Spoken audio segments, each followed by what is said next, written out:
ในวิดีโอนี้เราจะมาดูตัวของโบนัสซื้อขายของ XM กันนะครับ หลายๆท่านก็สอบถามเข้ามาว่าตัวของโบนัส XM ที่เป็น30เหรียญเนี่ยเราสามารถที่จะนำไปเทรดแล้วก็ถอนกำไรมาได้หรือเปล่าเดี๋ยวในวิดีโอนี้ผมก็จะอธิบายให้ฟังนะครับก่อนอื่นก็ขอพูดถึงตัวของโบรกเกอร์ SM ก่อนโบรกเกอร์ SM ก็จะเป็นโบรกเกอร์ที่อยู่มาค่อนข้างที่จะนานพอสมควรแล้วและตัวผมเองก็ใช้มาค่อนข้างที่จะนานแล้วนะครับตอนแรกก็เข้ามาด้วยตัวของโบนัส30เหรียญเหมือนกันซึ่งตัวนี้ก็จะเป็นสิทธิพิเศษสำหรับสมาชิกใหม่หรือว่าลูกค้าใหม่ที่ยังไม่มีบัญชีซื้อขายกับตัวของ XM นะครับและแตกต่างจากโบรกเกอร์อื่นเล็กน้อยก็คือตัวของกำไรเนี่ยก็สามารถที่จะถอนออกมาได้ด้วยซึ่งตัวของโบนัส30เหรียญวิธีการที่เราจะได้โบนัสตัวนี้อันดับแรกก็คือให้คุณเข้าไปที่เว็บไซต์ของ SM นะครับหรือว่าคุณจะกดผ่านลิงก์ในวิดีโอนี้ก็ได้เช่นเดียวกันตัวของโบนัสซื้อขายเนี่ยมันก็จะถูกเพิ่มไปยังบัญชีของท่านในทันทีสำหรับใช้ซื้อขายผลกำไร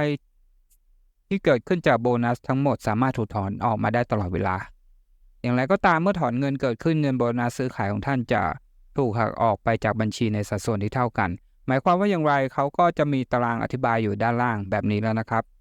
ซึ่งตัวตารางอธิบายเนี่ยก็อย่างที่คุณเห็นในนี้เลยนั่นก็คือถ้าเกิดว่าคุณใช้โบนัสในการเทรดอย่างเดียวเลยโดยที่ไม่มีเงินของคุณที่ฝากเข้าไปเลยเนี่ยเงินกำไรที่คุณได้มาสมมุติว่าคุณได้กำไรมา100เหรียญตรงนี้นะครับจำนวนเงินที่สามารถถอนออกมาได้ของคุณก็คือเขาจะให้เต็มๆเลยคือ100เหรียญเหมือนกันแต่ถ้าเกิดว่าสมมุติว่าคุณถอนออกมาแค่40เหรียญเขาจะคิดเป็นอัตราส่วนจากกำไรนะก็คือ 40% ของกำไรนั่นเองเพราะฉะนั้นเงินโบนัสตรงนี้ก็เปรียบเสมือนว่ามันจะถูกถอนออกไปด้วยหรือว่าจำง่ายๆก็คือมันจะถูกถอนออกไปในเปอร์เซ็นต์ที่เท่ากันนั่นเองนะครับอย่างถ้าเกิดว่าคุณฝากเข้าไป500แล้วก็มีเงินโบนัส30เหรียญคุณก็จะมีเงินทั้งหมด530เหรียญนะครับแล้วก็ทำกำไรได้เท่าเดิมคือ100เหรียญจำนวนเงินที่สามารถถอนออกมาได้คือ600เหรียญถ้าคุณใส่เงินของตัวเองเข้าไปด้วยแล้วคุณก็มี30เหรียญด้วยไม่ว่าคุณจะถอนเงินออกมาเท่าไหร่เนี่ยเขาจะคิดอัตราส่วนจากเงินทั้งหมดที่คุณมีในบัญชีอย่างตรงเนี้ยก็จะคิดอัตราส่วนเป็น600เหรียญและจำนวนเงินที่ถูกถอนออกมาคือ360เหรียญเพราะฉะนั้นเนี่ยเขาจะคิดว่าคุณถอนเงินจากในบัญชี 60%ในตัวของ30เหรียญตรงนี้ก็จะถูกหักออกไป 18% เช่นเดียวกันนะครับอันนี้ก็คือตัวของโบนัส XM ก็ลองไปเล่นดูกันได้นะครับรายละเอียดก็ไม่ได้มีอะไรซับซ้อนวิธีการรับโบนัสซื้อขายก็คือตอนแรกสุดเนี่ยก็ให้คุณคลิกลิงก์ในวิดีโอนี้แล้วก็ไปเปิดบัญชีจริงนะครับแล้วเข้าสู่พื้นที่สมาชิกเสร็จสิ้นเรียบร้อยแล้วเนี่ยคุณต้องส่งเอกสารยืนยันตนนั่นก็คือจะเป็นในส่วนของบัตรประชาชนแล้วก็บัญชีที่อยู่ของคุณแล้วคลิกปุ่มรับโบนัสของท่านอันดับที่5ก็คือจะมีการยืนยัน2ขั้นตอนอีกทีเพราะว่าตอนหลังเนี่ยก็มีคนใช้โบนัสไปในทางที่ผิดค่อนข้างที่จะเยอะหรือว่าใช้ตัวของบอทหรือว่าตัวของโปรแกรมในการเปิดบัญชีเยอะๆเพื่อที่จะเอาโบนัสนะครับตรงนี้ SM ก็ยังแบกรับภาระความเสี่ยงไว้อยู่เพราะฉะนั้นถ้าเกิดว่าเราเข้าไปรับโบนัสเนี่ยเราก็ควรที่จะทำด้วยความซื่อสัตย์แล้วก็จริงใจเพราะว่าโบรกเกอร์ส่วนมากตอนนี้ก็เริ่มที่จะถอนโบนัสออกไปกันเรื่อยๆแล้วนะครับ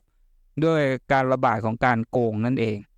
เพราะฉะนั้นถ้าเกิดว่าคุณอยากจะเทรดคุณก็ทำตามนี้ได้เลยเปิดบัญชีจริงก่อนแล้วก็เข้าสู่พื้นที่สมาชิกแล้วก็ส่งเอกสารยืนยันตนคลิกปุ่มรับโบนัสแล้วก็ทำขั้นตอนการยืนยันและก่อนที่คุณจะไปรับโบนัสเนี่ยคุณก็อ่านเงื่อนไขการใช้ของทาง SM เขาด้วยเนาะเพื่อที่จะไม่ผิดพลาดในการที่เราจะใช้โบนัสในการเทรดนั่นเองอันนี้ก็คือโบนัสซื้อขาย30เหรียญของ SM นะครับที่จริงแล้วตัวของ SM ก็ยังมีในส่วนของโบนัสเงินฝากครั้งแรกให้โบนัสสูงสุดถึง 50% แล้วก็จะเป็นโบนัสเงินฝาก 20% ด้วยตรงนี้ ก็เข้าไปดูรายละเอียดจากตัวของเว็บไซต์ได้เลยนะครับลิงก์อยู่ในวิดีโอนี้ถ้าเกิดว่าใครสนใจตัวของ XM เพิ่มเติมเนี่ยก็เข้าไปดูกันนะครับถือว่าเป็นโบรกเกอร์ที่เปิดมาค่อนข้างที่จะนานและคนไทยใช้ค่อนข้างที่จะเยอะส่วนตัวผมคำนึงถึงความมั่นคงของโบรกเกอร์เป็นหลักในส่วนของสเปรดหรือว่าเรื่องอื่นเนี่ยก็จะเป็นตัวรองลงมาซึ่งตัวของ XM ก็ได้พิสูจน์ผ่านเวลามาแล้วว่าเขาก็ยังยืนหยัดอยู่ในตลาดอยู่ได้แม้จะมีหลายโบรกเกอร์ที่ปิดตัวไปหรือว่าโกงไปแต่ตัวของ XM ก็ยังสามารถที่จะบริการลูกค้าได้ค่อนข้างที่จะดีแล้วก็ไม่ได้มีอะไรเสียหายนะครับเพราะฉะนั้นไม่ว่าจะคุณจะเป็นมือใหม่หรือว่ามือเก่าที่ยังไม่เคยลองเทรดกับ XM ก็ลองเปิดใจให้ XM ดูวันนี้ผมก๊อฟจาก Golden Effect ก็ขอฝากตัวของโบนัส30 เหรียญไว้ด้วยแล้วกันแล้วพบกันวิดีโอหน้าสวัสดีครับ